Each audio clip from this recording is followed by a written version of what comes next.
Gaze upward from the cradle of our shared existence on this pale blue dot, and you will find her there, suspended in the infinite twilight.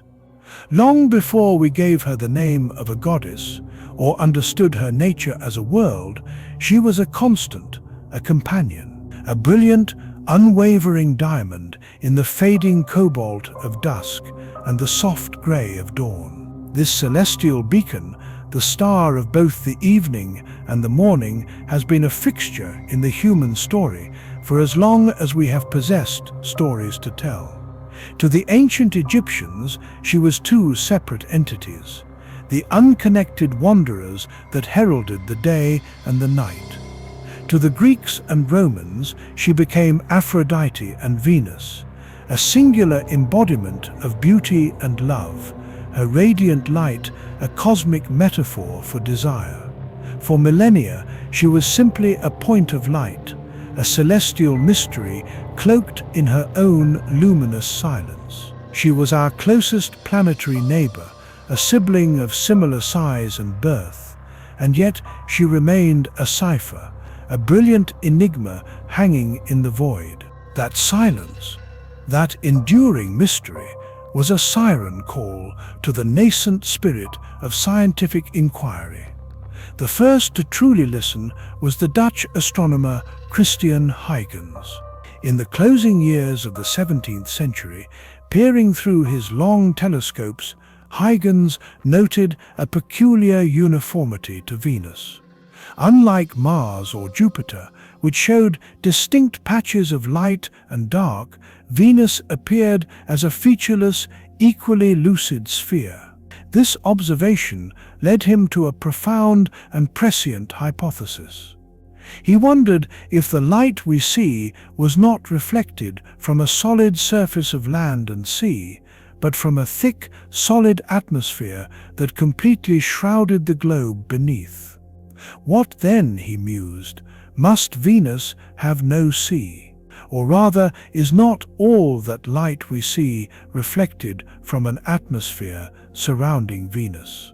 It was a staggering leap of intuition, a conclusion drawn from an absence of evidence. The decisive proof for this atmosphere came nearly 70 years later, in 1761, when the Russian polymath Mikhail Lomonosov observed a faint, luminous ring around Venus as it transited the Sun. This arc of light was sunlight refracted through a planetary atmosphere, the first definitive evidence that Venus was not just a barren ball of rock, but a world wrapped in a gaseous envelope. The veil, it seemed, was real. But what lay beneath it? The answer to that question would require not just better telescopes, but a fundamental shift in our relationship with the cosmos. It would require us to leave our cradle and go to her. The journey from that first telescopic suspicion to our modern understanding is a saga of ambition, ingenuity, and profound revelation. It is a story that begins with tentative robotic emissaries launched into the unknown during the tense decades of the Cold War, a time when the exploration of space was both a scientific pursuit and a geopolitical battleground. Of the first 15 missions flung toward that brilliant point of light between 1961 and 1967, only 3 could be declared unqualified successes. NASA's Mariner 2 and Mariner 5, and the Soviet Union's Venera 4. These pioneers were the first to confirm the hellish nature of the world we had imagined for so long. They measured temperatures that defied comprehension and hinted at pressures that crushed all prior assumptions. But to truly know Venus, one had to touch her. This Herculean task fell primarily to the Soviet Union's Venera program. Following atmospheric probes that transmitted data during their frantic descents, the USSR achieved a monumental milestone in December of 1970. Venera 7 became the first human-made object to land on another planet and survive long enough to send back data from the surface. It was a triumph of engineering over an almost inconceivably hostile environment, a moment that pierced the veil forever. For the first time, we had direct contact with our sister world. To understand the magnitude of that achievement, we must follow one of these brave mechanical pilgrims on its final journey. Imagine the spacecraft, a technological marvel of its age, completing its long cruise through interplanetary space. It turns its instruments toward the growing ochre globe, a featureless circle of light that now fills its view. The approach is silent, calculated. It begins its entry into the uppermost fringes of the Venusian atmosphere, around 250 kilometers above the surface. Here, in what we would call the exosphere, conditions are deceptively benign. The atmosphere is so tenuous it is virtually a vacuum, a thin haze of gas where molecules escape into space more often than they collide. For the probe, this is a gentle introduction, a slow kiss against the outermost layer of the veil. The chemical signature here, however, is an ominous portent. Instead of the familiar nitrogen and oxygen of Earth's high atmosphere, sensors begin to pick up the distinct signature of carbon dioxide. It is a trace, a whisper, but in the language of planetary science, it is a shout. Carbon dioxide is a potent greenhouse gas, and its presence at the very top of the atmospheric column is the first clue to the thermodynamic engine that drives the planet below. Temperatures in this lofty region are wildly extreme, swinging from highs near -37 degrees Celsius on the day side to lows approaching -143 degrees Celsius on the night side. The probe continues its fall.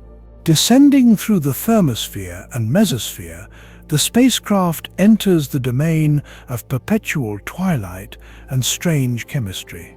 This is a realm of faint, ethereal glows.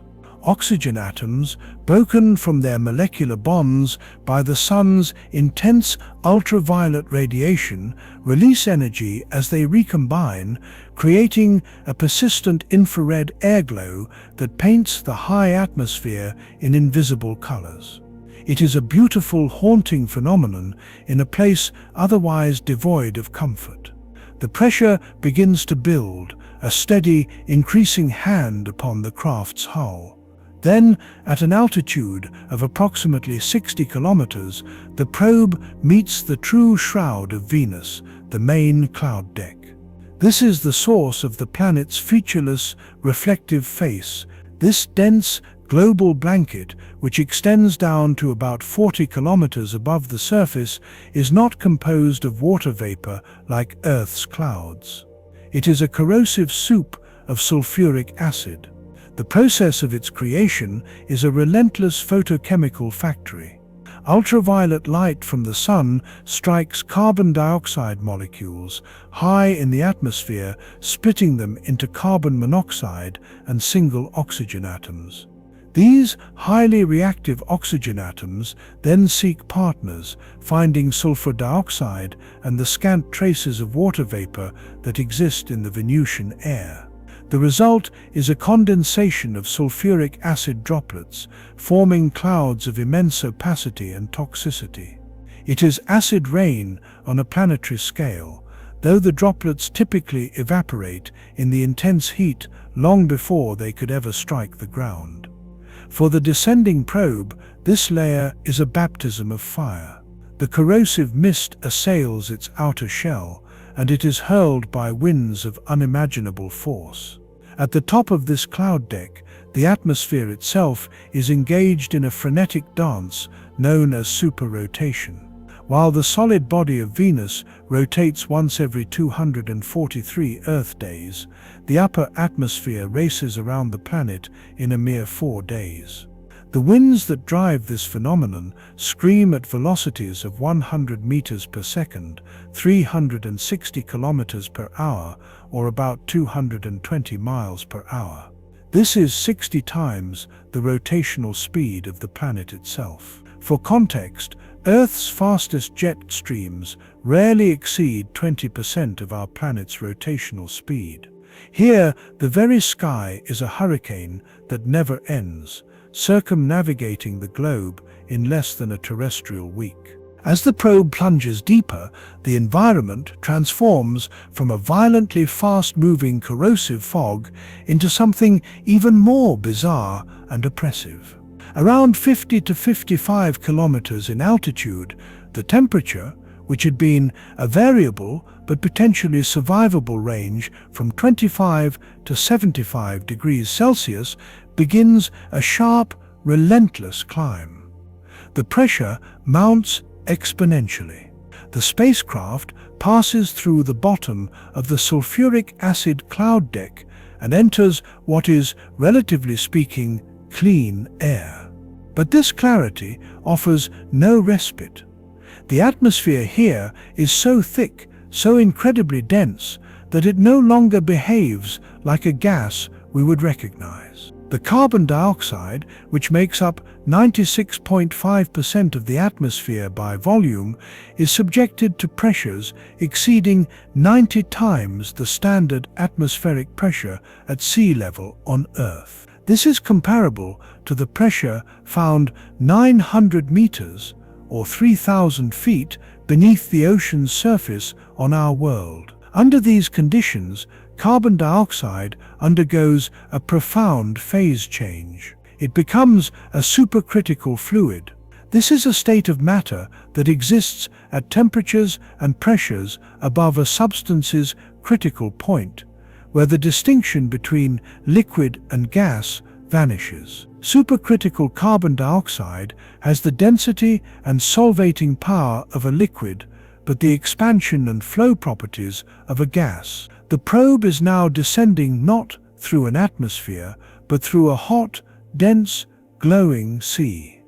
The winds here, in contrast to the hurricane above, have slowed to a mere crawl, less than 10 kilometers per hour. Moving through this fluid would feel like wading through a current of hot syrup, a slow, viscous, and inexorable pull. And the heat is now absolute. The temperature skyrockets to a searing 467 degrees Celsius or 872 degrees Fahrenheit. This is hotter than the surface of Mercury, the closest planet to the Sun, despite Venus receiving only a quarter of the solar radiation. The difference is the atmosphere itself. Mercury's lack of a substantial atmosphere means it cannot trap heat. The energy of the Sun radiates back into space. Venus's immense carbon dioxide shroud, however, acts as the ultimate insulator, a planetary blanket that creates a runaway greenhouse effect of staggering efficiency. This heat is uniform, a global constant. There is no relief at the poles, no cool of night. The entire surface basks, or rather bakes, in this unending infernal glow. Finally, after this harrowing journey through acid, hurricane, and supercritical sea, the probe, if it is one of the resilient few like Venera 7, makes contact with the ground. The impact is onto a desolate, rocky plain. The images sent back, once the dust of descent settles, are revelations in dull yellow ochre. The air at the very surface is surprisingly clear of haze, though everything is stained the color of the sulfur-laden sky. The landscape is one of utter desolation, hinting at vast, ancient lava flows now hardened and eroded under the relentless atmospheric assault. It is utterly dry, a testament to the complete loss of any primordial water. The gravity here, a product of Venus's similar size and mass to Earth, is familiar, about 90% of what we feel at home. But that is the only familiar thing. The pressure at the surface is 92 bar, the weight of 92 Earth atmospheres. It is the pressure of an ocean concentrated into an invisible crushing force upon every square centimeter. And the heat is a physical presence. 467 degrees Celsius, hot enough to melt lead and zinc, to make tin and solder run like water. The probes that reached this place, these mechanical marvels, were designed to withstand the impossible, but even they could not endure for long. The longest any survived on the surface was a little over 2 hours. Their transmissions were brief, precious windows into hell before the heat and pressure inevitably silenced them, leaving their metal corpses to be slowly subsumed by the planet's relentless embrace. The triumph of landing, however, presented a new problem. A handful of images from a few specific locations, while invaluable, were like examining a single grain of sand and trying to deduce the geography of an entire beach. The thick, unbroken cloud deck meant that visible light observation from orbit was impossible. To map Venus, to understand its global geology and history, we needed a way to see through the veil. The answer lay not in light, but in radio waves.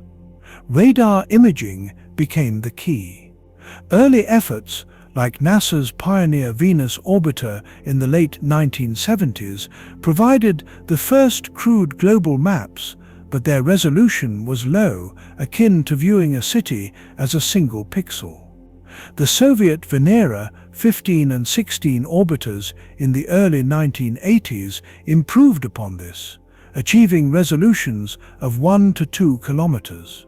But the mission that truly unveiled Venus, that transformed it from a mysterious blur into a world of stunning and complex detail, was NASA's Magellan spacecraft. Magellan arrived at Venus in 1990 and embarked on a 4-year mission of meticulous, revolutionary observation. Its primary instrument was a sophisticated synthetic aperture radar, or SAR. The principle was ingenious. Instead of relying on a single massive radar dish, Magellan used its high-gain antenna to take multiple radar readings of the same patch of ground from slightly different points along its orbit. By combining these signals with sophisticated computer processing, the spacecraft effectively synthesized the observations of a radar antenna much larger than itself. This technique produced images with a resolution between 100 and 250 meters, a detail 250 times sharper than Pioneer's data. Flying in a polar orbit, Magellan mapped the planet in thin north-south strips, eventually covering 98% of the surface over multiple cycles. The data it returned, 150 gigabytes in total, a modest amount by today's standards, but a monumental volume for the early 1990s, rewrote the textbook on our sister planet. What Magellan revealed was a world both alien and strangely familiar in its geological drama. The first global insight was the startling youth of the surface. Compared to the Moon or Mars, Venus is remarkably free of impact craters. Magellan identified only about 940 across the entire globe. This scarcity is partly due to the thick atmosphere, which incinerates smaller meteoroids before they can strike, but it is primarily evidence of a geologically active planet. The surface has been repaved, erased, and renewed. The craters that do exist tell their own unique stories. On airless worlds, ejecta from an impact flies in ballistic arcs and falls in symmetrical patterns. On Venus, the dense atmosphere interacts with the ejected material. It creates sinuous, ground-hugging flows that spread out in flower-like or horseshoe-shaped patterns, as seen at craters like Adivar. The material ejected is often molten rock, and it remains molten for an unusually long time due to the surface heat, creating long outflow tails like the 600-kilometer streamer from Adam's crater. The prevailing scientific interpretation of this youthful, sparsely cratered surface is that Venus underwent a catastrophic global resurfacing event approximately 300 to 500 million years ago. Something, a planet-wide paroxysm of geologic activity, scoured the old face of Venus clean and laid down a new one. The agent of that resurfacing, as Magellan spectacularly confirmed, is volcanism. A staggering 85% of the planet is covered by volcanic plains and features. Magellan's radar eyes revealed a breathtaking variety of volcanic forms. There are vast, flat lava plains that stretch for hundreds of kilometers. There are pancake domes, peculiar structures 65 kilometers wide but less than a kilometer high, believed to be formed by highly viscous lava that oozed out and spread into broad, flat disks before cooling and cracking. There are shield volcanoes, like the mighty Matmans, which towers 8 kilometers above the plains, almost as tall as Earth's Mount Everest. Matmans is a shield volcano built by countless eruptions of fluid lava similar to Mauna Loa in Hawaii. Then there are the smaller, steeper volcanic domes formed by pasty silica-rich lava that piled up around vents like thick paste. The sheer abundance of these features confirmed that volcanism is, and likely has been, the dominant sculptor of the Venusian landscape.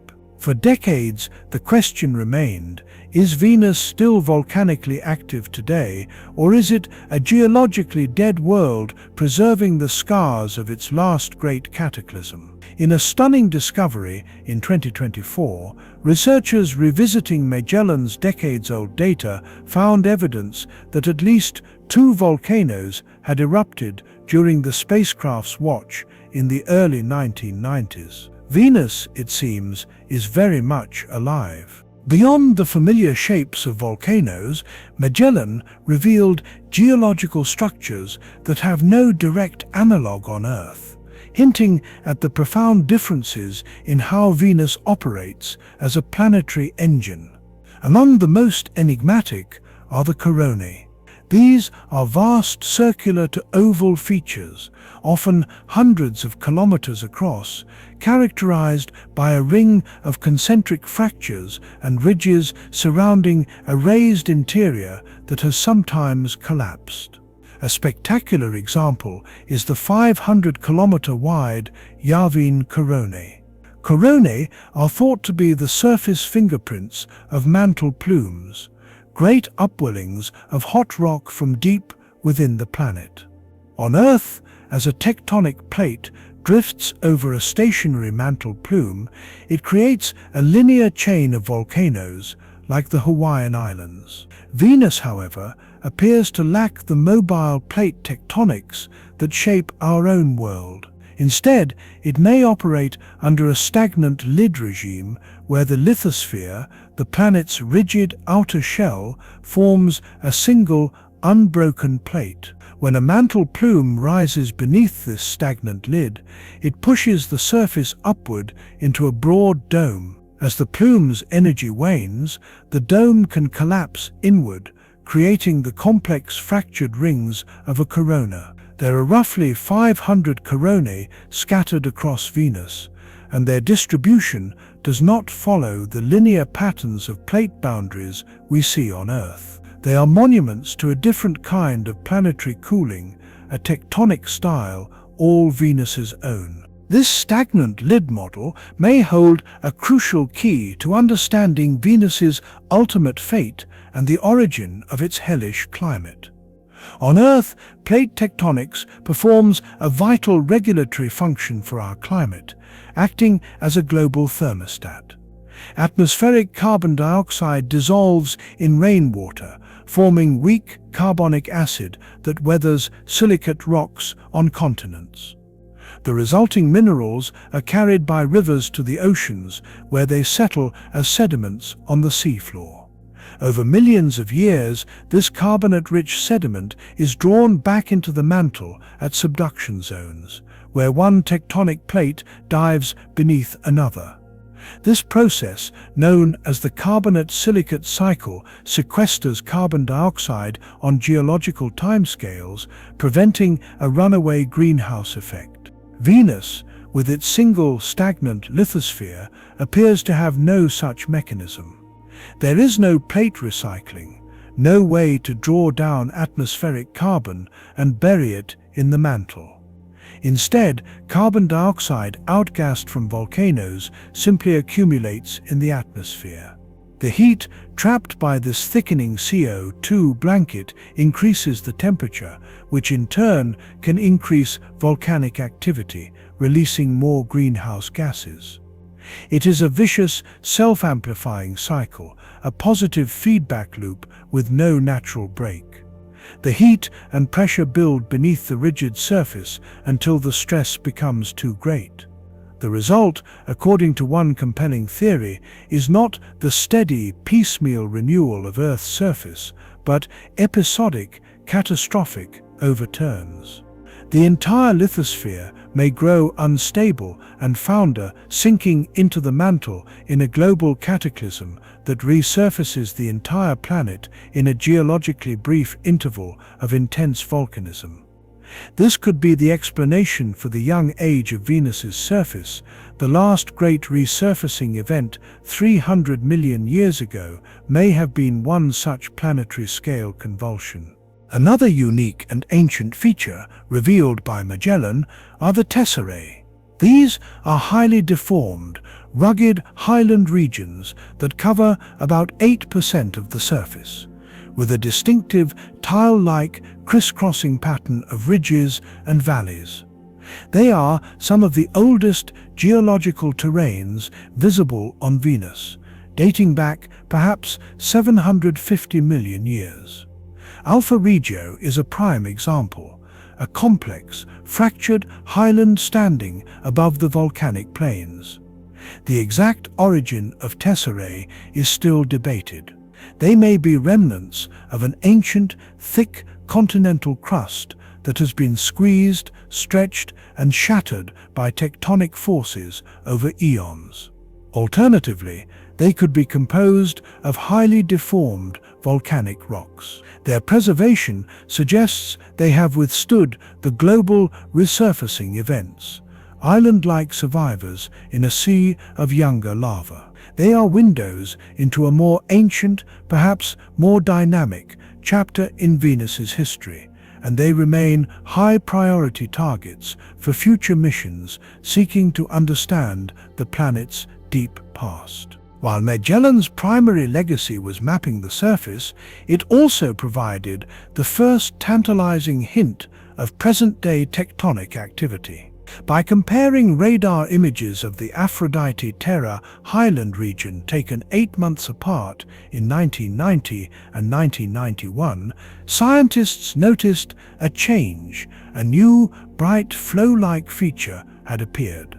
The most plausible explanation is a landslide, perhaps triggered by a Venusquake, seismic activity caused by the movement of magma, faulting, or the settling of the crust. It was a fleeting glimpse, but it suggested that the planet's interior is not quiet, that its geological story is still being written. Magellan's mission came to a deliberate and fiery end in October 1994. Having completed its mapping cycles, the spacecraft was commanded to dip into the upper atmosphere, where it gathered final data on atmospheric density and composition until it was finally consumed by the heat and friction of entry. It was a fitting conclusion for a probe that had dedicated its existence to unraveling the secrets of that same atmosphere. The revelations from Magellan and the earlier Venera landers painted a picture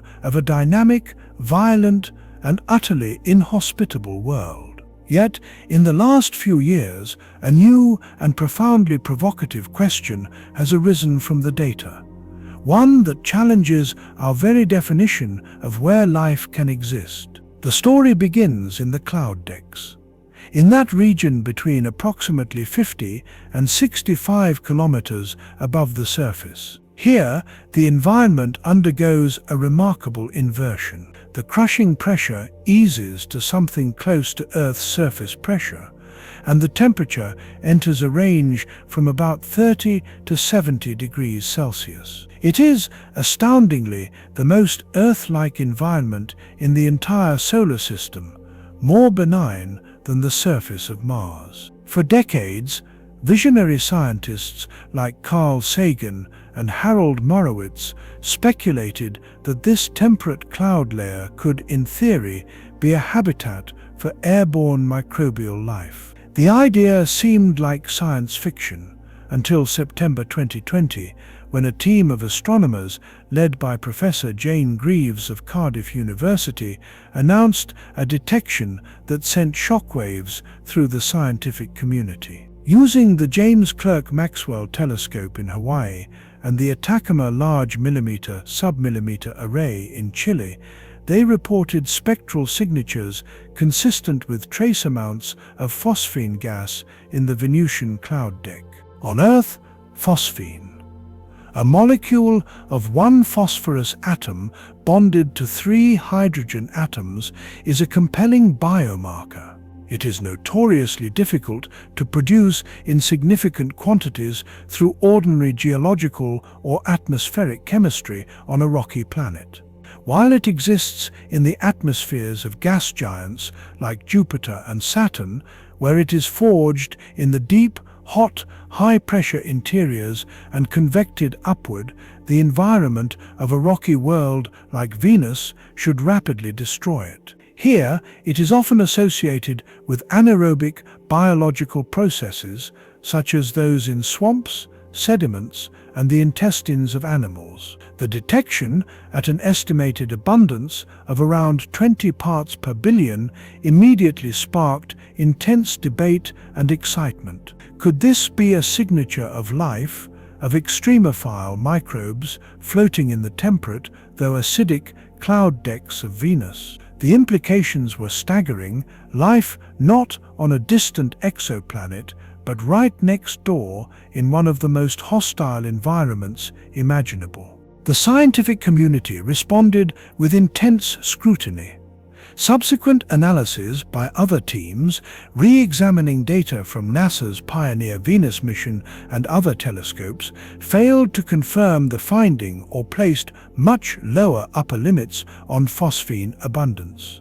Critics pointed to potential flaws in the data processing and the immense challenge of explaining how any phosphine, biological or not, could be stable in the oxidizing Venusian atmosphere. The initial euphoria gave way to a more measured, contentious debate. Yet, the story did not end there. In 2023, Professor Greaves' team presented new data at a scientific meeting, indicating a renewed detection, this time deeper within the atmosphere. Then, in September 2024, a preliminary analysis of new observations confirmed the existence of phosphine with a concentration of 300 parts per billion at an altitude of 55 kilometers. The case remains open, controversial, and utterly fascinating. Complicating the narrative further was a simultaneous discovery far beyond our solar system. The James Webb Space Telescope, while observing a brown dwarf, a failed star designated Wolf 1130c, detected phosphine in its cold atmosphere. This finding was a crucial reminder that phosphine can be produced by abiotic processes in certain astrophysical environments. The models that predict phosphine in the atmospheres of gas giants and brown dwarfs, however, do not consistently explain its presence or absence across different objects. As the authors of that study cautioned, we therefore caution against the use of phosphine as a biosignature until these discrepancies are resolved. The message is clear. The detection of a potential biomarker is only the beginning of a much deeper inquiry. it demands that we understand the full portfolio of a planet's geology, atmosphere, and chemistry before we can make any claims about biology. The phosphine story on Venus, whether it ultimately points to life or to a novel, unknown geochemical process, has irrevocably underscored the planet's status as a supreme scientific priority. It has forced us to look at those toxic temperate clouds not just as a meteorological curiosity, but as a potential biological niche, a realm where the unthinkable might just be possible.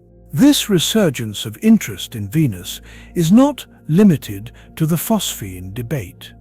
It is part of a broader re-evaluation of the planet's entire history, driven by sophisticated climate modeling. For decades, Venus was seen as the archetypal victim of a runaway greenhouse effect, a cautionary tale for Earth. But new simulations are painting a more nuanced and startling picture of its past. Scientists at NASA's Goddard Institute for Space Studies have used models similar to those predicting Earth's future climate to journey into Venus's deep past. Their findings suggest a world that for perhaps 2 billion years of its early history could have been profoundly different. The model factors in an ancient sun that was up to 30% dimmer, a Venus with a topography based on Magellan radar data, and a shallow ocean consistent with early data from the Pioneer mission. The result is a stable, temperate climate. The key to this stability in the model is Venus's extremely slow rotation. A single solar day on Venus, from one sunrise to the next, lasts 117 Earth days. This prolonged exposure creates massive cloud banks on the day side. These thick clouds act like a planetary sunshade, reflecting a significant amount of solar radiation back into space and preventing the surface from overheating. The result, as the study's co-author Anthony Del Genio noted, is mean climate temperatures that are actually a few degrees cooler than Earth's today. In this scenario, Venus could have possessed shallow liquid water oceans and conditions not just habitable but potentially hospitable to life for a significant fraction of solar system history. The transition to the present-day hellscape, then, was not an inevitable consequence of being slightly closer to the Sun, but a catastrophic climate shift that occurred later in its history, possibly triggered by a period of intense volcanic outgassing that overwhelmed the planet's natural balancing mechanisms. However, this temperate early Venus hypothesis is now facing a powerful new challenge. A groundbreaking study published in Nature Astronomy in 2025 approached the question from a completely different angle, by trying to deduce the water content of Venus's interior in the present day. The logic is elegant.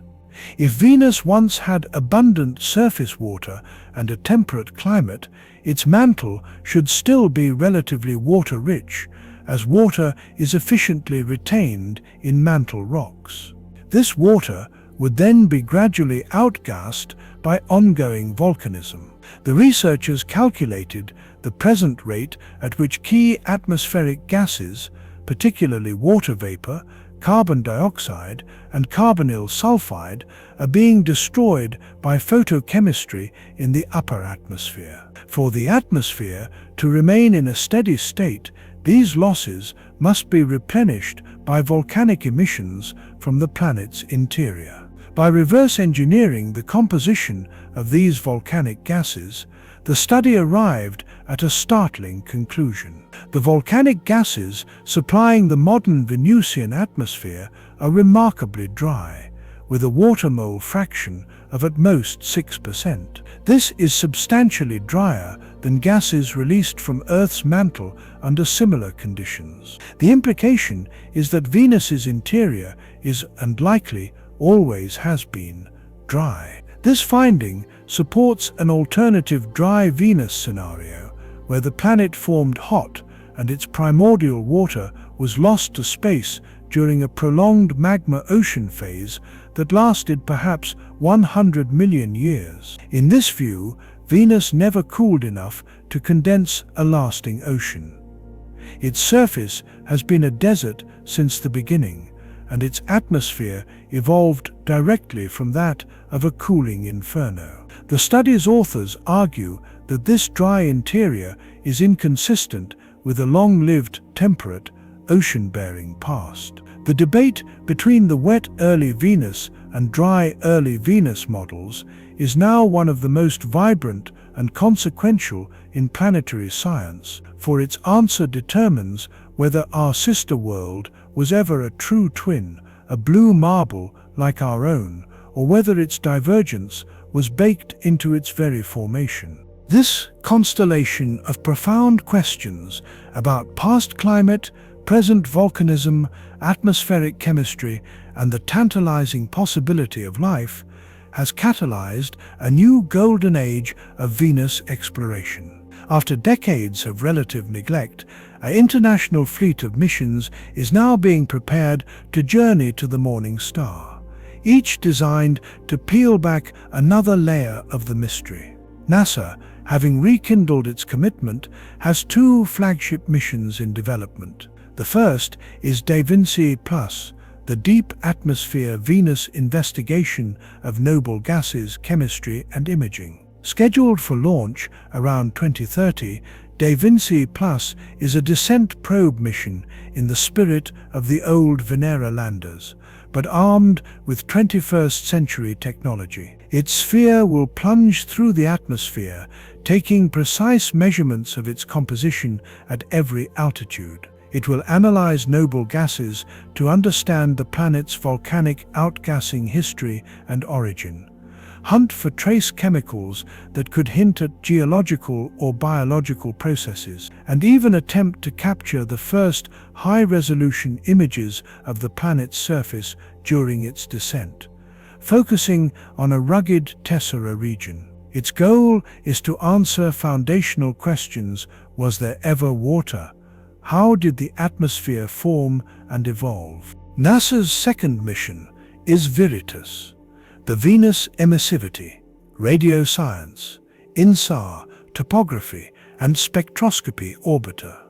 Launching around 2031, Veritas is the spiritual successor to Magellan, but with vastly improved capabilities.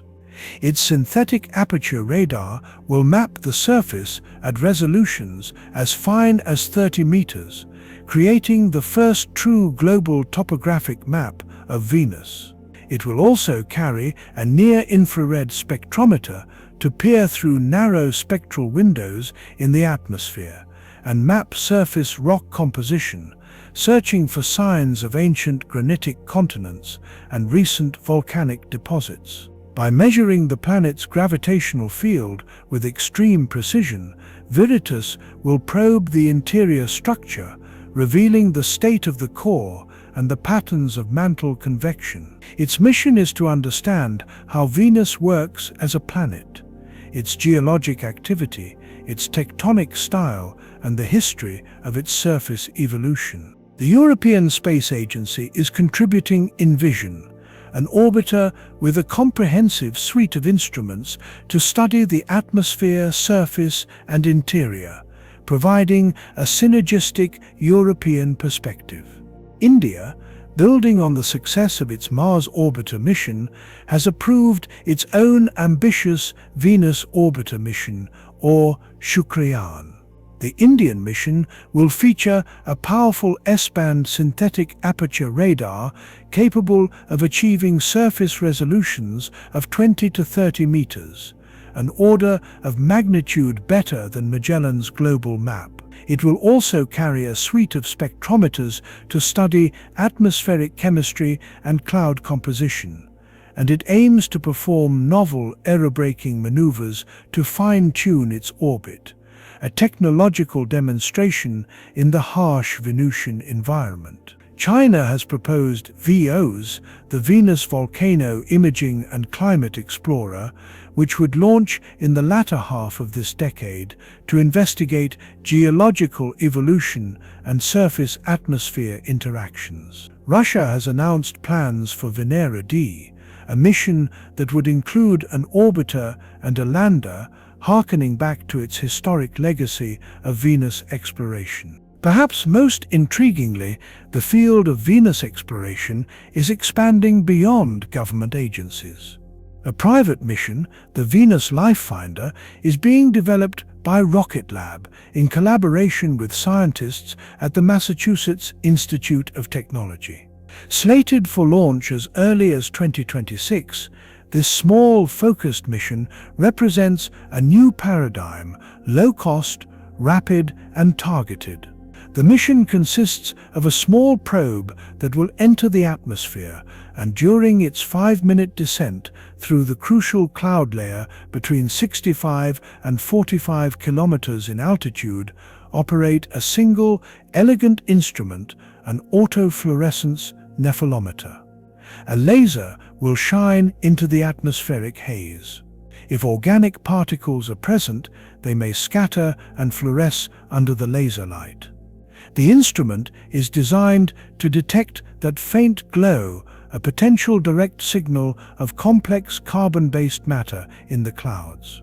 It will not directly detect phosphine or life itself, but it will search for the building blocks. As Sarah Seeger, the MIT astrophysicist leading the science team, has described, it is a mission to look for the stuff of life in the most likely habitable niche Venus has to offer.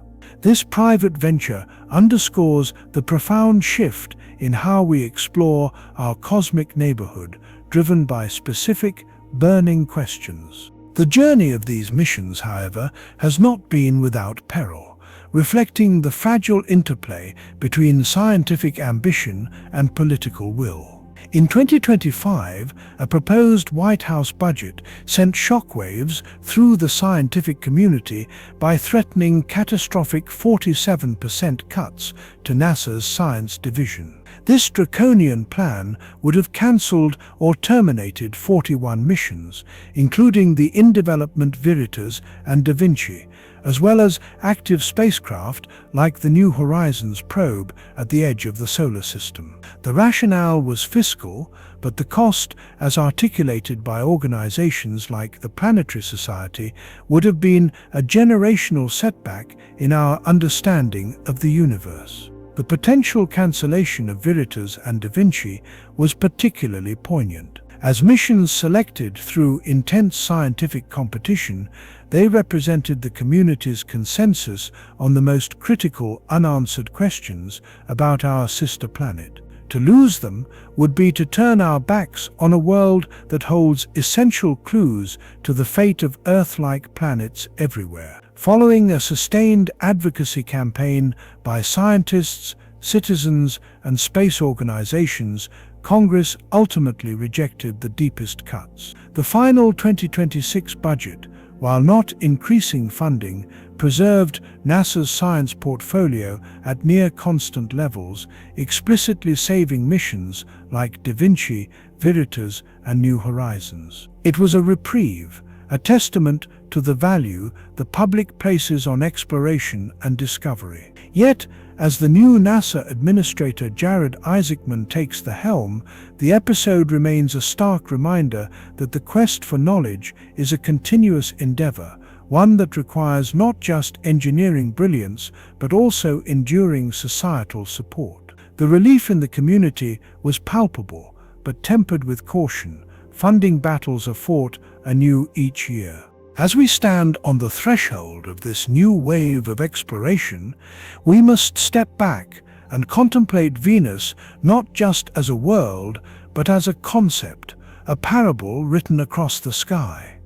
She is a mirror held up to Earth, reflecting not our image, but our potential futures. In her, we see the ultimate consequence of a broken climate thermostat, a world where the delicate balance that maintains our own blue marble tipped irrevocably into chaos. She is a natural laboratory for understanding the limits of the habitable zone, that theoretical band around a star where liquid water can exist on a planet's surface. Her history, whether eternally dry or once temperate, directly informs our search for life on the thousands of exoplanets we are now discovering. If a planet as large and Earth-like as Venus, right here in our own system, could undergo such a radical transformation, what does that say about the stability of life-bearing conditions elsewhere in the galaxy? She forces us to question our assumptions. The detection of phosphine, even if abiotic, reminds us that the chemistry of complex planets is full of surprises, that our catalogue of non-biological phenomena is still incomplete. The very hostility of her surface challenges our geocentric notions of habitability, pushing us to consider life not as a phenomenon of planetary surfaces, but of atmospheres, of subsurface oceans, of realms we once thought sterile. Venus is also a story of time, of deep time, on a scale that dwarfs human history. Her present is a snapshot in a biography billions of years long. The lava plains we see are young, the craters few, speaking of a world renewed in a relatively recent geological instant. The tesserae are ancient scribblings, a language of ridges and cracks we are only beginning to decipher. The debate over her early climate is a debate over her very soul. Was she ever a kindred spirit to our own world, or has she always been this searing embodiment of the greenhouse effect? The answers lie locked in the ratios of noble gases soon to be measured by Da Vinci, in the mineralogical maps to be made by Veritas, in the chemical soup the Venus Life Finder probe will taste. She is a puzzle whose solution requires every tool of modern science: the comparative planetology of the Indian mission, the radar eyes of the European, the sustained focus of American orbiters, and the daring, targeted forays of private enterprise. So we return to that point of light, that brilliant diamond in the twilight. We began by seeing her as a symbol, a goddess, a mystery. We then came to know her as a hellscape, a warning, a scientific curiosity. Now, on the cusp of a new era of discovery, we must learn to see her as all these things simultaneously. She is a world of paradox, a planet named for love that embodies fury, a place with Earth-like temperatures in its sky above a surface that melts metal, a potential tomb that might, just might, also be a cradle. She is our closest companion, yet she guards her secrets behind an impregnable veil of acid and heat. The missions now being built are our new keys, crafted with sharper ingenuity than ever before. They will descend into her glowing seas, map her fractured skin, and taste her toxic clouds. They will tell us if she ever knew water, if her heart still beats with volcanic fire, and if, in the unlikely temperate zone of her eternal storm, there exists anything that we could recognize as alive. This is the enduring promise of Venus. She is not merely a destination, but a question. A question about the fragility of worlds, the diversity of planetary evolution, and the tenacity of life. To seek her answers is to seek a deeper understanding of our own place in the cosmos. It is to look at that bright evening star and see not just a distant world, but a chapter in our own story, a possible future, and a reminder that the universe is always more strange, more wonderful, and more filled with potential than we dare to imagine. The veil is about to part once more. Let us see what lies beyond. Good night.